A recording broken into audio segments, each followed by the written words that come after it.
Hello and welcome to ज़रा हटके। मुबश्शिर ज़ैदी, ज़रार कुड़ो और वसअतुल्लाह खान का सलाम कबूल कीजिए। इस वक्त खित्ते बल्कि दुनिया की सबसे बड़ी खबर यही है कि कोहे हिमालय में लद्दाख के मकाम पर भारत और चीन की अफवाज के दरमियान सरहदी मुतनाज़ा सरहद पर झड़पें हुई हैं, जिसे लाइन ऑफ एक्चुअल कंट्रोल भी कहा जाता है। गलवान की वादी है और जो खबरें अभी तक आ रही हैं उसके मुताबिक इन झड़पों में 20 भारतीय फौजी, जिनमें एक कर्नल भी शामिल है, वो हलाक हुए हैं, जबकि चीन की तरफ से अभी तक कोई ऐसी हलाकतों की इत्तला नहीं आ रही।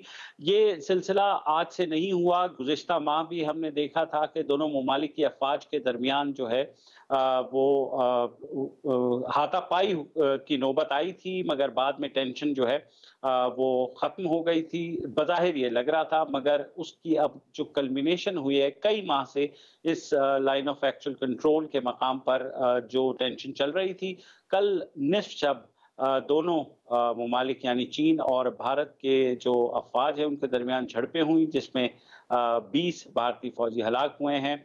चीन ने चीन में जो भारतीय सफ़ीर हैं उनको दफ्तर ख़ारजा बुला करके वार्निंग दी है, प्रोटेस्ट भी किया है कि चीन ने का ये दावा है कि भारत ने लाइन ऑफ एक्चुअल कंट्रोल पहले क्रॉस की और उनकी अफवाज पे हमला किया और जवाबी कार्रवाई में ये 20 फौजी हलाक हुए हैं। ये सारा माजरा है क्या, यहाँ क्या हो रहा है? तो हम ज़रार फरोज़ के पास चलते हैं, जिन्होंने कागज की है कि गुज़िश्ता माह कई माह से चल क्या रहा था। जी ज़रार। जी, जी। अच्छा, क्योंकि हम अच्छा चीन की अच्छा बात करते हैं जरार जरार मैं ये भी जानना चाहूंगा कि ये जो जी, 20 का फिगर है ये कहाँ से आ रहा है? हाँ, ओके, सर ये ओके। अच्छा, देखिए भारत की ऑफिशियल जो है, ये भारत की फौज ने अब ऑफिशियल स्टेटमेंट रिलीज की है। अच्छा, ये धीरे-धीरे अच्छा, रिलीज़ कर रहे हैं। ठीक है। पहले हम्म। पहले जो खबर आई थी ना वो ये थी कि जी 3 हलाकतें हुई हैं और पता नहीं कैसे हुई हैं। फिर बीच में इनके जो कुछ डिफेंस एनालिस्ट थे वो टीवी पर आए थे और कहा था कि नहीं, ये फिसल गए थे। आम वहां से अब उसके बीच में फिर बिल्कुल मुकम्मल खामोशी थी और अब ये 20 की खामोश। फिगर आई है, लेकिन ये भी स्टेट किया जा रहा है कि तादाद इससे ज्यादा भी हो सकती है। अच्छा, कुछ इसमें वो बालाकोट वाली बू आ रही है मुझे, क्योंकि पहले आपको याद होगा कि भारतीय आर्मी कह रही थी कि भाई कोई हमारा तैयारा नहीं गिरा, लेकिन फिर जब अभिनंदन पकड़े गए और सामने आ गए तो फिर उनको मानना पड़ा। तो ये स्लोली स्लोली रिलीज कर रहे हैं, क्योंकि ये एक है बहुत बड़ी ह्यूमिलिएशन इस वक्त इंडिया के लिए। अच्छा, अब बात करते हैं कि यहाँ पे हो क्या रहा है। अब जाहिर है कि ये बहुत एक लंबी कहानी है, तो मैं कोशिश करूंगा कि इसको थोड़ा सा समराइज करने की।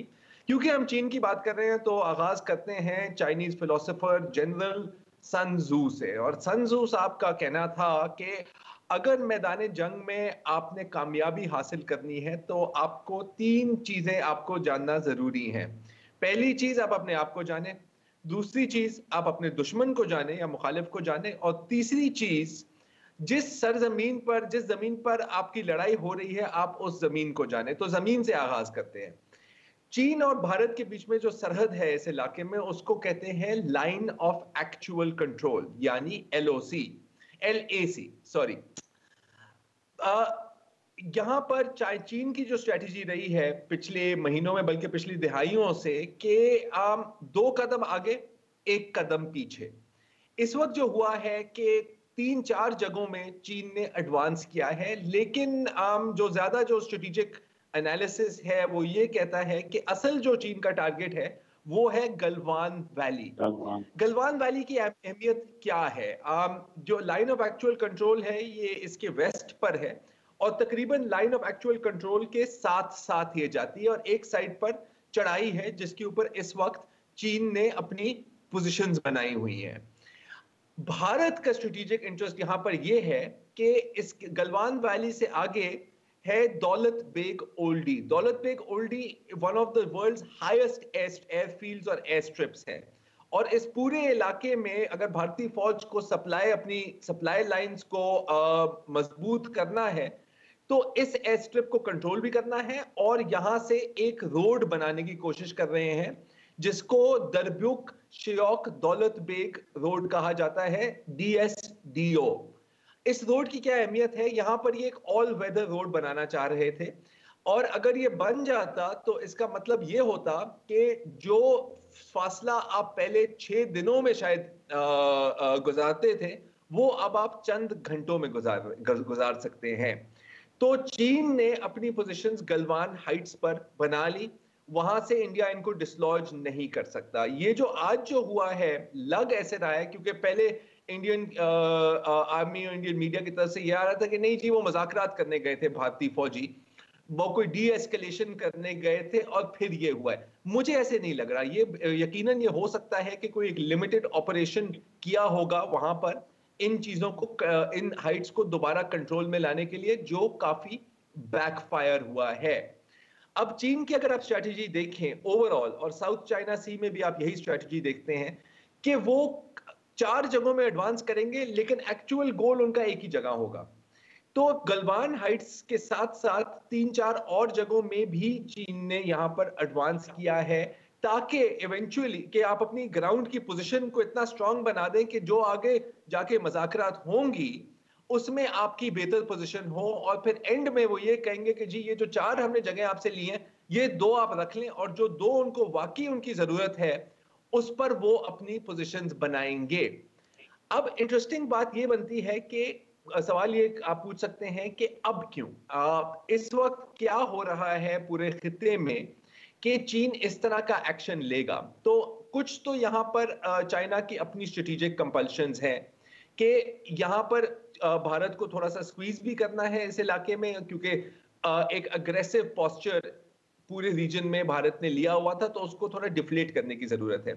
दूसरी चीज ये है कि कोरोना वायरस पैंडेमिक के बाद, क्योंकि चीन ने अब सबसे पहले ही तकरीबन रिकवरी मारी है, तो अब इस पूरे इलाके में वो दिखाना चाह रहे हैं, साउथ चाइना सी में भी, कि we are back and we are in control.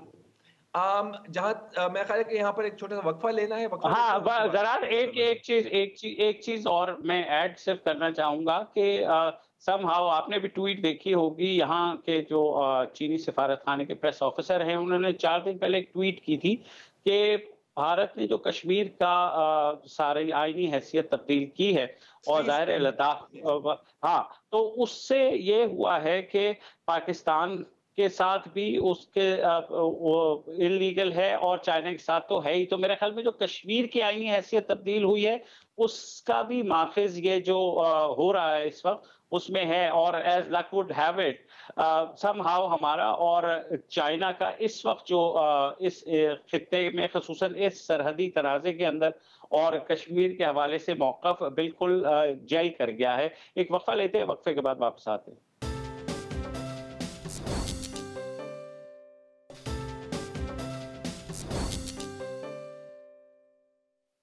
Welcome back. हम बात कर रहे हैं लद्दाख में जो चीन और भारत की अफवाज के दरमियान झड़प हुई है, जिसमें अब तक की इत्तलात के मुताबिक 20 भारतीय फौजी हलाक हो चुके हैं और 45 बरस में पहली बार ऐसा हुआ है कि भारत और चीन के दरमियान कोई ऐसी झड़प हुई हो जिसमें कोई मिलिट्री कैजुअल्टी हुई हो। तो वसत साहब, आप इस सारे मामले पर कुछ कहना चाहेंगे?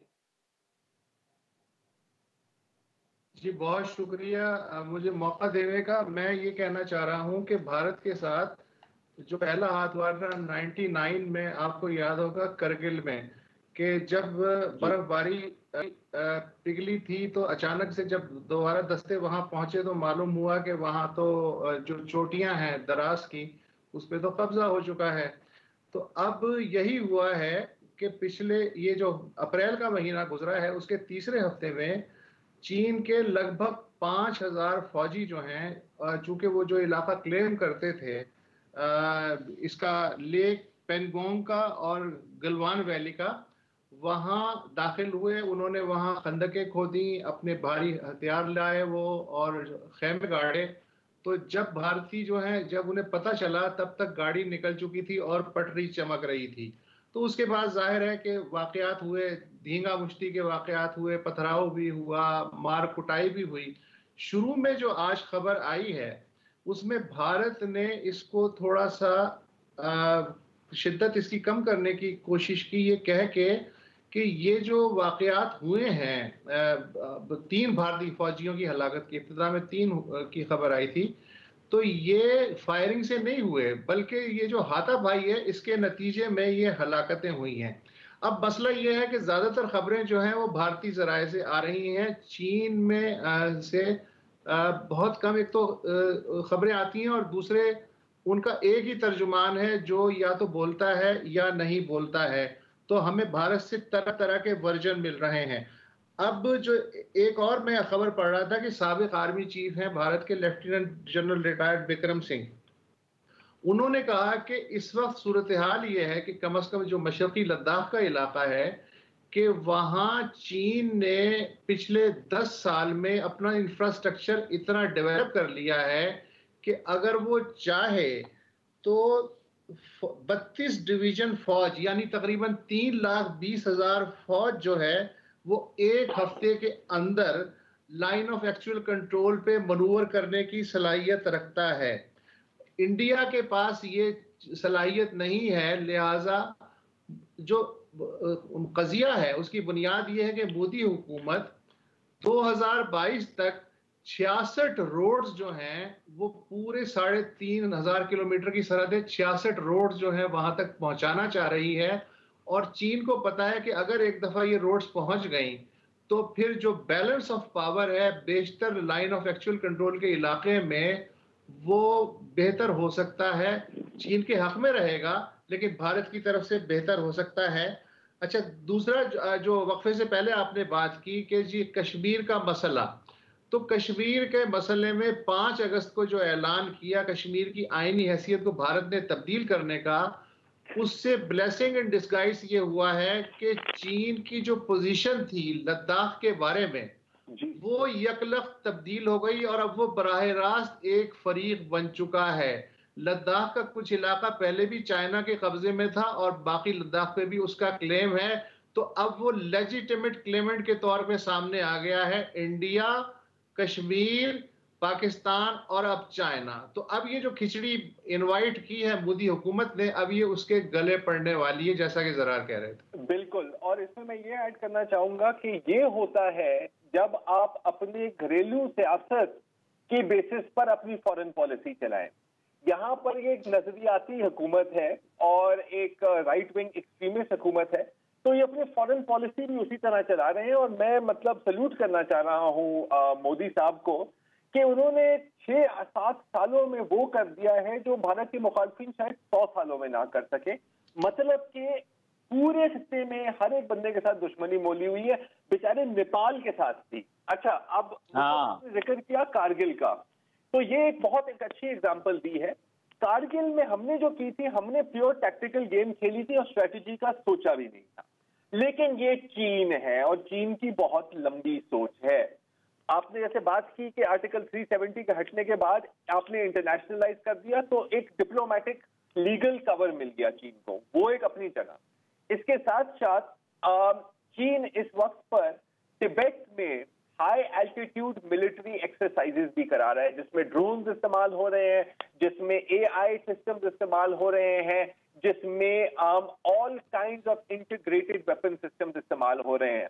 दूसरी बात कि अभी कुछ दिन पहले ही चीन ने एक नया अपना हथियार भी डिस्प्ले किया है, जो एक नई किस्म की आर्टिलरी है, जो खास तौर पर हाई एल्टीट्यूड एरियाज में इस्तेमाल की जाती है। ये एवे नहीं हुआ, ये चीन के ओवरऑल पावर प्रोजेक्शन स्ट्रेटेजी का हिस्सा है। बिल्कुल वसत साहब दुरुस्त फरमा रहे हैं, मैं भी यही कहने की कोशिश कर रहा था, लेकिन उन्होंने बेहतर एक्सप्लेन किया है।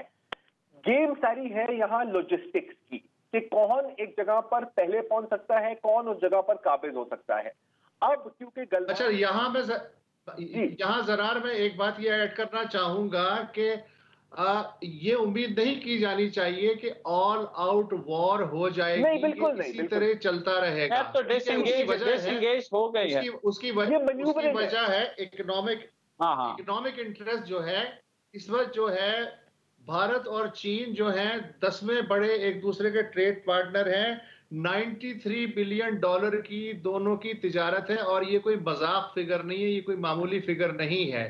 तो सही, मैं उस हद तक तो जाएंगे। ऐड करना चाह रहा हूँ कि देखिए, जंग लड़ी जाती है कुछ मकासद हासिल करने के लिए। अगर ना अगर ना लड़ने से भी आप वो मकासद हासिल कर सकते हैं तो फिर जंग की क्या जरूरत है?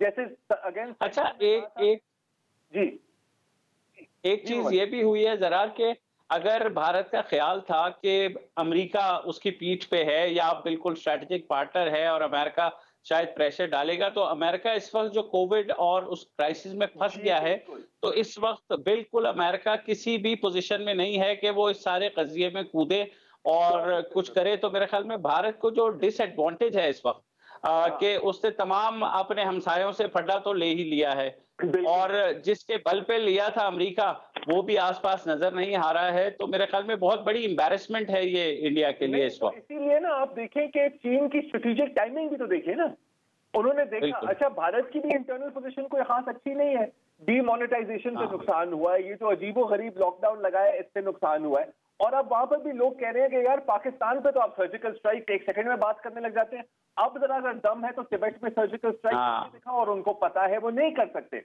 अच्छा, इसके बावजूद उन पर सिर्फ और सिर्फ पाकिस्तान का ही भूत सवार है। अभी वसत बात कर रहे थे साबिक आर्मी चीफ इंडिया के जो विक्रम सिंह साहब हैं, तो आपको पता है कि चीन की फौज का नाम है PLA, पीपल्स लिबरेशन आर्मी। ये कज़िया क्योंकि अभी शुरू हुआ है और खत्म नहीं हो रहा, तो हम इस पे आज डिस्कशन यही तमाम करते हैं, क्योंकि आने वाले दिनों में मजीद इस पे बहुत कुछ बात होगी। वक्फा लेते हैं, वक्फे के बाद वापस आते हैं।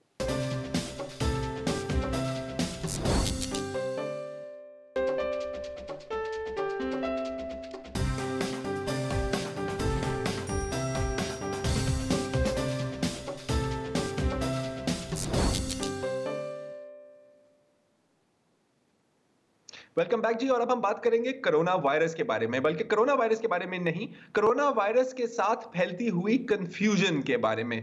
किस कंफ्यूजन की मैं बात कर रहा हूं?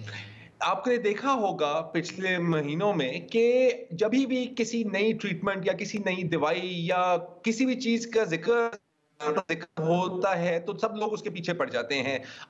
और फिर अगर वो पाकिस्तान में अवेलेबल है भी सही तो थोड़ी देर में वो, जैसे हम कहते हैं, मार्केट में शॉर्ट हो जाती है। बल्कि शॉर्ट क्या, उसकी ब्लैक की मार्केट शुरू हो जाती है।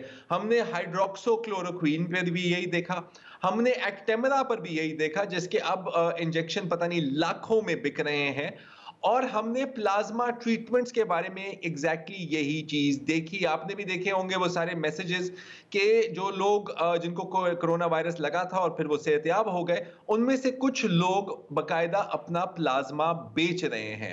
और अब आज की मैं बात कर रहा हूं कि अब हम सुन रहे हैं कि डेक्सामेथासोन के नाम की एक स्टेरॉइड कुछ केसेस में कोरोना वायरस के मरीजों पर फायदेमंद भी साबित हो रही है। लेकिन इसका यह मतलब नहीं है कि आप अभी निकलें और आप जाकर अपनी फार्मेसी में जितना भी आपको डेक्सामेथासोन मिल रहा है आप खरीद लें। पहले हम थोड़ी सी एक्सपर्ट एडवाइस आपको देते हैं, और जाहिर है क्योंकि ना मैं एक्सपर्ट हूं और ना मुबशिर जैदी एक्सपर्ट है, हम आपको ये एडवाइस नहीं देंगे। आज हमें ज्वाइन कर रहे हैं शो पर डॉक्टर फहीम यूनुस साहब, जो चीफ ऑफ इन्फेक्शियस डिजीजेस हैं university of Maryland upper Chesapeake health में। मतलब कि ये ऐसे शख्स हैं जिनको पता है कि वो क्या कह रहे हैं, क्या करना चाहिए और क्या नहीं करना चाहिए। डॉक्टर साहब, thank you so much for joining us. मुझे पता है कि आप आजकल बहुत बिजी हैं। I am really appreciated. सबसे पहले मैं आपसे ये पूछना चाह रहा हूं कि जो डेक्सामेथासोन के बारे में बात की जा रही है, क्या ये वाकई फायदेमंद है, और अगर हाँ तो किस किस्म के केसेस में? अस्सलाम वालेकुम ज़रार साहब और मुबशिर साहब, मैं उसकी भी बात करता हूँ, लेकिन अगर एक चीज़ आज मैं अपने नाजरीन को इखलास से समझा सकूँ तो वो ये होगी कि प्लीज़ अपना इलाज खुद मत कीजिए, ना कोरोना के लिए ना कभी किसी और बीमारी के लिए। ये सबसे इम्पोर्टेंट बात है जो कि हमें याद रखें। जो डेक्सामेथासोन है ये कोई नई दरियाफ्त नहीं है, ये बहुत सालों से इस्तेमाल हो रही है बहुत मुख्तलिफ दवाइयाँ मुख्तलिफ बीमारियों के लिए। पाकिस्तान में भी डॉक्टर्स इसको कोरोना के लिए इस्तेमाल कर रहे थे, पहले भी कर रहे थे। इसकी हकीकत यह है कि कुछ इसके बारे में जो शुरू में स्टडीज़ आई थी उनमें कोई फ़ायदा नहीं हुआ था बल्कि नुकसान हुआ था मरीज़ों को। अब एक नई स्टडी आई है लंदन से जिसमें उन्होंने कुछ फ़ायदा बताया है। रियलिटी ये है कि हमें इस पूरे मामले को फ़ायदे और नुकसान को दोनों तरफ जांच के बहुत एहतियात से चलने की ज़रूरत है, क्योंकि डेक्सामेथासोन के बहुत ज़्यादा साइड इफ़ेक्ट्स हैं। एक्चुअली ये कुछ दवाइयाँ होती हैं कि जब हम मेडिकल स्टूडेंट्स को पढ़ाते हैं कि ये सब साइड इफेक्ट्स की माँ है, ये उस तरह की दवाई है कि इसके शॉर्ट टर्म भी हैं और आपकी नींद खराब हो सकती है, आपकी शुगर खराब हो सकती है, आपको अल्सर हो सकता है, आपकी इम्यूनिटी नीचे जा सकती है, आपको और इन्फेक्शन हो सकते हैं। तो खुदारा अपना ट्रीटमेंट खुद मत कीजिए, डॉक्टर्स को ये डिसाइड करने दें कि किस केस में किस स्टेज पे ज़रूरत है, और आपको इस दवाई को ख़रीद के रखने की कोई ज़रूरत नहीं है। अस्पतालों को इस्तेमाल करने दें जहाँ वो समझते हैं कि फ़ायदा ज़्यादा है नुकसान के निस्बत। तो मतलब कि ये वो इस तरह का हो सकता है कि अगर इसमें आपने सेल्फ मेडिकेशन की, जो फ्रैंकली स्पीकिंग पाकिस्तान में मेरे ख्याल 90% सेल्फ मेडिकेशन ही करते हैं लोग, तो इलाज बीमारी से भी बदतर साबित हो सकता है, ऐसा है? 100% दुरुस्त बात है, और इसका मतलब ये नहीं है कि लोग खुद कुछ ना करें। मैं तो चाहता हूँ कि वो खुद करें और पार्टनर बने, लेकिन उनके करने का काम यह है कि वो मास्क पहने, वो हजूम से बचें, वो अपने हाथ धोएं, और अगर वो बीमार हैं तो घर से बाहर प्लीज मत निकलें। ये काम है लोगों के करने के। दवाई कौन सी देनी है, कब देनी है, वो काम है डॉक्टर का करने का। और हमें आपस में इखलास से अगर हम दोनों पार्टनर्स बन जाएं तो ये काम इंशाल्लाह आसान हो जाएगा। बिल्कुल। अच्छा डॉक्टर साहब, ये बताइएगा। हाँ, मैं चलें जरा यू गो अहेड, फिर मैं अपना सवाल बाद में करूंगा। अच्छा डॉक्टर साहब, अब डेक्सामेथासोन की तो आपने बात कर ली, मैं थोड़ा सा एक्टेमरा पे भी आपसे क्लैरिटी लेना चाहूंगा, क्योंकि जैसे अभी थोड़ी देर पहले मैंने बयान किया था, ये भी एक दफा किसी ने कोई आर्टिकल पढ़ लिया इसके बारे में, एक दो ट्वीट्स पढ़ ली, फेसबुक पोस्ट पढ़ ली, और पूरी मार्केट में अब आपको एक्टेमरा मिलती ही नहीं है, अगर मिलती है तो ब्लैक में मिलती है। तो ये क्या है एक्टेमरा के बारे में, अगर हम थोड़ा सा आप हमें हमारे नाज़रीन को समझा सकें। जी, एक्टेमरा भी एक बहुत हाईली स्पेशलाइज्ड दवाई है जो पहले कुछ और बीमारियों में इस्तेमाल होती थी। ये एक IL-6 इनहिबिटर है कि कई दफ़ा हमारी अपनी क़ुव्वत मुदाफ़ियत इस वायरस को अटैक करने में इतनी मजबूत और इतनी स्ट्रॉन्ग हो जाती है कि उससे फेफड़ों पे नुकसान होता है। तो एक तरह से ये इम्यूनिटी को सप्रेस करने के लिए है। लेकिन एक्टेमरा एक बहुत हाईली स्पेशलाइज्ड दवाई है। ये ऐसे ही है कि जैसे अगर आपने अपने घर में अपने आप को महफूज करना हो तो आप बाहर कैमरे लगाएंगे, राइट? आप जंगी जहाज़ों को डिटेक्ट करने वाला रेडार सिस्टम नहीं लगाएंगे। तो ये दवाई एक बहुत हाईली स्पेशलाइज्ड दवाई है जो शायद 1000 में से कोई 1 या 2 मरीजों पे तजर्बाती रंग में इस्तेमाल होती है। ये वायरस को किल नहीं करती, ये एंटी वायरल नहीं है, और अभी तक हमें ये नहीं पता कि ये 5% इफेक्टिव है या 95% इफेक्टिव है। तो मैं हैरान हुआ दोबारा ये सोच के कि लोगों ने इसको खरीदना शुरू कर दिया, और मुझे उसमें हमदर्दी होती है कि इसका मतलब है लोगों में खौफ फैला हुआ है। हमें उस खौफ को कम करने की जरूरत है, उनको एहतियात सिखाने की। अच्छा डॉक्टर साहब, मैं ये जानना चाहूंगा जी मुबशिर, क्या अच्छा डॉक्टर फहीम, मैं ये जानना चाहूंगा कि जहां आप बैठे हुए हैं मैरीलैंड में, और अमेरिका में हमने देखा कि पीक आई, बहुत ही तादाद में लोग न सिर्फ इन्फेक्ट हुए बल्कि उन्होंने जानें भी गंवाई। अब वहां सिचुएशन खासी बेहतर हो रही है, ख़ुसूसन मैरीलैंड में भी। तो मैं ये जानना चाहूंगा कि हमारे यहाँ जो पीक आ रही है, तो हमें क्या करना चाहिए इस सारी सूरत हाल में, क्योंकि हमने यहाँ साउथ एशिया में ये पीक बहुत बाद में आई है। तो क्या आप समझते हैं कि जो प्रेडिक्शंस तो खासी खतरनाक हैं, लेकिन जो कर्व फ्लैटन करने से और डाउनवर्ड का सफर है, हमें कैसे तय करना है?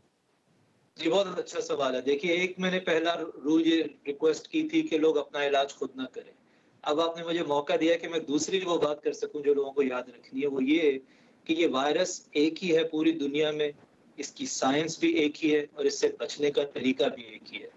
खुदारा ये सोचना बंद कर दीजिए कि समहाउ हमारे आउटकम्स डिफरेंट होंगे। वो जिस सोच से हम निकले हैं ना पिछले 3 महीने कि हमारी गर्मी होती है इसलिए नहीं होगा, BCG होती है इसलिए नहीं होगा, मलेरिया होता है, ये तो टाइप C वायरस आ गया है, तो इससे बचने की और इससे फतहयाब होने की साइंस वही है जो साउथ कोरिया ने की या न्यूजीलैंड ने की, वही अमेरिका ने किया। और वो ये है कि लोगों को बहुत ज्यादा एजुकेट करने की जरूरत है बार बार कि आप अपना हिस्सा करें। हमारे पास कोई ट्रीटमेंट नहीं है, हम वही ट्रीटमेंट्स कर रहे हैं पाकिस्तान में है। शायद यहाँ कैपेसिटी ज्यादा है, इसमें कोई शक नहीं, लेकिन यहाँ पे उन्होंने लॉकडाउन्स किए हैं, उन्होंने लोगों को रोका है, बड़े बड़े मजमे बंद किए हैं, हमारी इबादत गाहें मसाजिद बंद हैं, यहाँ चर्चेस बंद हैं, सिनेगॉग्स बंद हैं, और बहुत लोगों को मुआशी नुकसान हुआ है। ऐसा नहीं है कि लोगों को मुश्किल नहीं हुई, लेकिन लोगों को गवर्नमेंट ने उन चीज़ों की तरफ लगाया है, और जहाँ जहाँ गवर्नमेंट और डॉक्टर्स ने मिलके उस पॉलिसी को बनाया है और अपने अपने दायरा इख्तियार में रहे हैं, वहाँ इंसानियत का फ़ायदा हुआ है। ऐसा नहीं है कि यहाँ एक्टेमरा ने या डेकाड्रॉन ने, डेक्सामेथासोन ने या वेंटिलेटर्स ने कोई जादू कर रखा है, ऐसी बात नहीं है। सिर्फ एहतियात है। जिस मुल्कों में आप एहतियात ज़्यादा कर लेंगे, और एक और बात मैं अर्ज़ करना चाहूँगा मुबश्शिर साहब, कि अब ये हुआ है कि पीपीई और टेस्टिंग बहुत बेहतर हो गई है पिछले 1-1.5 महीने से। तो हम ज़्यादा टेस्ट कर रहे हैं, जिसकी वजह से नंबर तो बढ़ रहे हैं, लेकिन हमें अभी पता चल रहा है कि कहाँ कहाँ हॉटस्पॉट्स हैं। तो यही वो स्ट्रैटेजी है जो WHO हमेशा से कह रही है, और उसी के साथ हमें अलाइन करना चाहिए। ठीक है। अच्छा डॉक्टर साहब, सही कथा कलामी के लिए माजरत। यहाँ पर हमें एक देना वक्फे के बाद मैं आपसे बात करना चाह रहा हूँ प्लाज्मा ट्रीटमेंट के बारे में।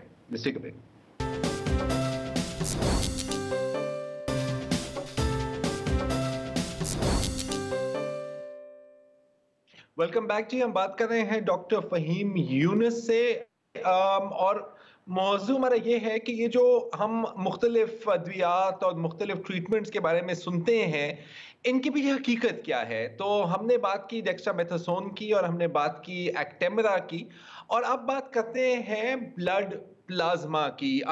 ये वो प्लाज्मा है जो उन लोगों से लिया जाता है जिनको कोरोना वायरस हुई थी और फिर उनके अंदर एंटीबॉडीज डेवलप हुई, और मुख्तलिफ स्टडीज हो रही हैं, लेकिन हालांकि शायद हमें अभी 100% पता नहीं चला। ब्लैक प्लाज्मा की भी ब्लैक मार्केटिंग चल रही है पाकिस्तान में। तो डॉक्टर यूनुस, प्लाज्मा थेरेपी के बारे में अभी साइंस हमें क्या बता रही है? जी, ये सबसे डिफिकल्ट एरिया है मेरे ख्याल में, क्योंकि शुरू में जो स्टडीज़ आई और कुछ थोड़े केस रिपोर्ट्स आए, उससे ये अंदाज़ा होता था कि शायद ये बहुत फ़ायदेमंद होगा, और उस वक्त हमारे पास कोई और ट्रीटमेंट नहीं था। थोड़ी डेस्परेशन भी थी, डॉक्टर्स में भी थी, क्योंकि बहुत मुश्किल होता है आपको अपने मरीज़ों को मरते हुए देखना और आप उनके लिए कुछ भी ना कर सकें। तो मैंने भी बहुत इस्तेमाल किया इसको, अपने हस्पताल में भी इस्तेमाल किया। अभी रिसेंटली वुहान से एक ट्रायल आया है जहां 7 डिफरेंट हॉस्पिटल में उन्होंने 103 मरीजों के ऊपर इसका तजर्बा किया पहली दफ़ा, जिसको हम रैंडमाइज कंट्रोल ट्रायल बोलते हैं, और उसमें उनको कुछ फ़ायदा महसूस नहीं हुआ। जो स्टडी ये आई अभी जामा में, उसमें ना तो कोई क्लिनिकल बेनिफिट यानी लोगों को सेहत याबी में जल्दी का कोई अनासर नहीं मिले, और अमवात कम होने की भी शरह कुछ इतनी ज्यादा मुफीद नहीं थी। सर, हमारा वक्त पर खत्म होता है, नहीं तो मेरा ख्याल है कि हम आराम से आपसे एक और 10-15 मिनट तो आराम से बैठ के बात कर सकते थे जी। आई होप आपको सबको भी कुछ मालूमात हासिल हुई होंगी आज के शो से। आज के लिए इतना ही जी। खुदा हाफ़िज़। अस्सलाम वालेकुम। अगर आपको हमारे शो पसंद आया है तो प्लीज़ हमारे यूट्यूब चैनल को सब्सक्राइब करें, और अगर मुनासिब समझे तो इस वीडियो को लाइक भी कर लें, तो कोई हर्ज नहीं है, और शेयर भी कर लें और कमेंट भी कर दें, वरना वो सब ऐसे ही लिखते रहेंगे। और ये जो दोनों कह रहे हैं ये कर लें जी प्लीज़, नहीं तो हमें भी घर जाना है, मैं आपके कंप्यूटर में नहीं रहना 24 घंटे। सही बात।